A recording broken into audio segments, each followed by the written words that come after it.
அட என்னப்பா இது, ஹெலிகாப்டரை எல்லாரும் சேர்ந்து ஒன்னா தள்ளிக்கிட்டு இருக்காங்க.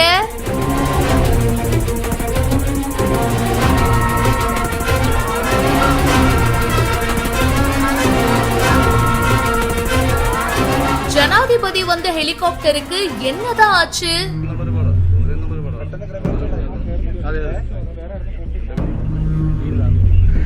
குடியரசுத் தலைவர் திரௌபதி முர்மு சபரிமலையில இருக்கிற ஐயப்பன் கோவில்ல தரிசனம் பண்ண போறாங்க. சோ இதுக்காக டெல்லியில இருந்து திருவனந்தபுரம் போயிட்டு அங்க இருந்து ஹெலிகாப்டர் மூலமா பத்தனம்திட்டாவுல தரை இறங்கி இருக்காங்க. அவங்களோட ஹெலிகாப்டர் கான்கிரீட் ஹெலிபேட்ல தரை இறங்கியதும் ஹெலிகாப்டருடைய ஒரு சக்கரம் அந்த கான்கிரீட்ல சிக்கி இருக்கு.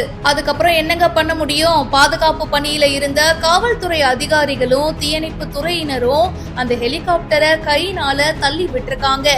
தள்ளு அப்படின்னு சொல்லிட்டு எல்லாரும் சேர்ந்து அந்த ஹெலிகாப்டரை தள்ளி சக்கரத்தை விடுவிச்சிருக்காங்க. பாதுகாப்பு காரணங்களுக்காக குடியரசுத் தலைவர் வந்து தரையிறங்கும் இடத்தை வந்து லாஸ்டா மாத்தி இருக்காங்க.